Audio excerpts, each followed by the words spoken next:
Colossiens chapitre 1.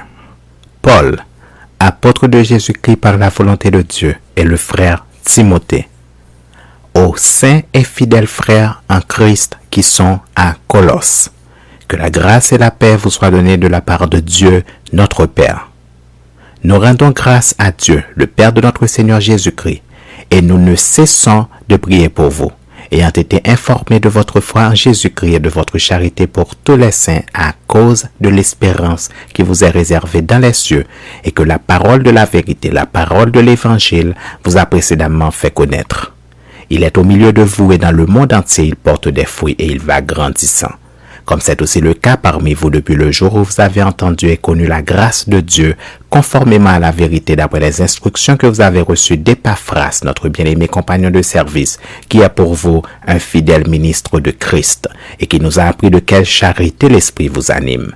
C'est pour cela que nous aussi, depuis le jour où nous en avons été informés, nous ne cessons de prier Dieu pour vous et de demander que vous soyez remplis de la connaissance de sa volonté en toute sagesse et intelligence spirituelle pour marcher d'une manière digne du Seigneur et lui être entièrement agréable, portant des fruits en toutes sortes de bonnes œuvres et croissant pour la connaissance de Dieu.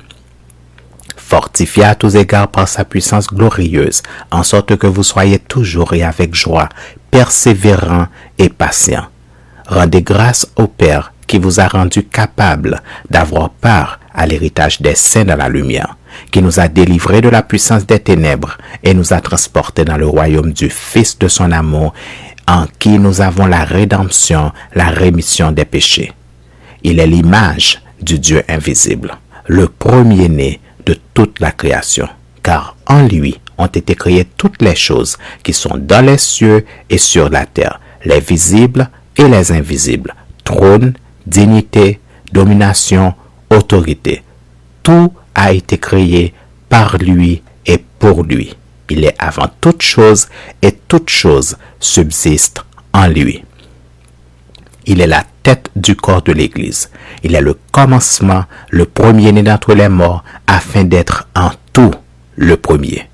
Car Dieu a voulu que toute plénitude habitât en lui. Il a voulu par lui réconcilier tout avec lui-même, tant ce qui est sur la terre que ce qui est dans les cieux, en faisant la paix par lui, par le sang de sa croix. Et vous, qui étiez autrefois étrangers et ennemis par vos pensées et par vos mauvaises œuvres, il vous a maintenant réconciliés par sa mort dans le corps de sa chair, pour vous faire paraître devant lui saints, irrépréhensibles et sans reproche. Si du moins vous demeurez fondés et inébranlables dans la foi, sans vous détourner de l'espérance de l'évangile que vous avez entendu, qui a été prêché à toute créature sous le ciel et dont moi, Paul, j'ai été fait ministre. Je me réjouis maintenant dans mes souffrances pour vous, et ce qui manque aux souffrances de Christ, je l'achève en ma chair pour son corps qui est l'Église. C'est d'elle que j'ai été fait ministre, selon la charge que Dieu m'a donnée auprès de vous,